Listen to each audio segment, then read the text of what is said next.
Hi and welcome back to my channel. Now in this video, I'd like to share with you my experience after almost 4 years of working with a Canon RF70-200 f2.8 lens.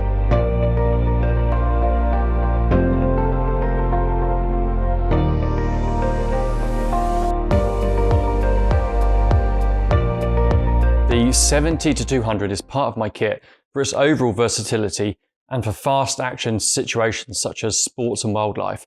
It's also a really good lens for portraits and sometimes even for landscapes.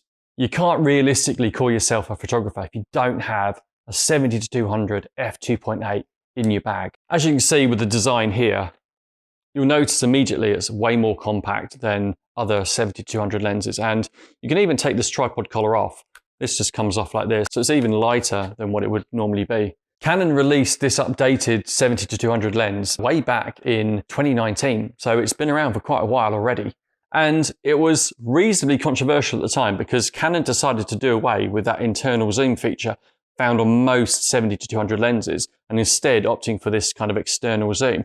And as a result, it's actually made the lens a lot lighter, more compact, and way more portable. This lens now only weighs around 1 kilo. Now, if you were to compare that to the previous EF version, which is the Mark III 70-200 f2.8, that weighs almost 1.5 kilos. So that is a significant saving in weight. And it also compacts down to an absolutely tiny 146 centimeters. This is obviously great when it comes to traveling, but the downside is, with an external zoom, is the potential for dust and sand and other sort of debris and artifacts getting into the lens barrel. Now, I can safely say that after 4 years of using this lens and doing quite a lot of travel, I have not found any significant issues with anything getting into the lens barrel. This lens is extremely well weather sealed. It also has 5 stops of image stabilization compared to the 3.5 on the previous EF version. It has a minimum focus distance of only 70 centimeters compared to 1.2 meters. And it has a dual nano ultrasonic motor that works flawlessly with the new RF mount autofocus system. And it now has 9 aperture blades compared to the previous EF version, which only had 8. It's almost certainly one of the most versatile of lenses. The 70mm on the wide end is good for a number of subjects, including portraits, street and urban situations, is great for video, even when handheld, utilizing the 5 stops of image stabilization, all with a constant aperture of f2.8. The 200mm end is amazing for fast action situations. I use this all the time for sports and wildlife, and I almost always take it with me when traveling because of the overall portability, depth of field, and low light capabilities. Now, you'll notice that it's not white like all the other Canon L series telephoto lenses. Now, that's because I put this kind of acrylic coating over it to help try and protect the lens. I think I did like 1 trip with this and it was already becoming a bit scuffed and marked and some of the paint was beginning to chip off.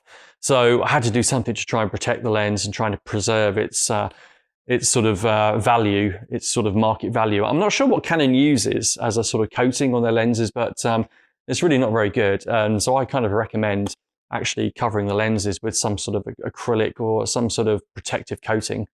I almost always use this lens when shooting live sports. It works so well as a second camera lens combination because I'm normally using the 400 f2.8, which is the fixed focal length lens. So basically I can't zoom in and out. So once my subjects come too close, I basically switch to the 70-200 and I'm still maintaining that f2.8 aperture. It's extremely sharp from f5.6 to f8, but there's no reason why you can't shoot wide open. You're still going to get absolutely amazing imagery and it's still going to be pretty sharp. The constant aperture of f2.8 is really a necessity when shooting in low light conditions, especially for sports and wildlife. There are some minor irritations though, such as the use of teleconverters. Basically, you can't use any RF teleconverters with the RF70-200. It must have something to do with the mirrorless mount, the way that it's been designed and developed, because Canon has the same issue with a few other of the lenses in the RF lineup. For me, it's a bit of a minor issue, but it's something that I really hope Canon fixes with future updates to their RF lineup. If the 2.8 version is out of reach financially, and it is an expensive lens, then the alternative is the RF70-200 f4. It's much cheaper and also lighter than the f2.8 version. There are also the EF MKI, Mark II and Mark III versions, as well as the EF 70-200 f4 versions. You could probably find many of those lenses in used and refurbished conditions, and they're still probably going to be perfectly fine optically. And of course, all you need to use is the EF to RF adapter for all EF and EFS lenses, and they're all compatible with all the brand new mirrorless cameras. If budget is not an issue, then why not splash out and buy the brand new RF70-200 f2.8? Now, of course, that's one of the big white lenses. That's going to be unbelievably expensive, but surely that has to be one of the best lenses on the market right now. A lens that I've used previously was the 28-300, and that's an f3.5 to 5.6. Now, I remember that lens being unbelievably heavy and bulky to carry around, but if low light isn't a worry, then it's not a bad option. If you're thinking of moving to the RF mount, it's a serious investment and you're going to need deep pockets. It's an expensive lens, but when I compare it to the main rivals such as Nikon and Sony, I actually think it's reasonably competitively priced. Unless you're happy to use a third party such as Sigma or Tamron, you'll find that those lenses are significantly cheaper.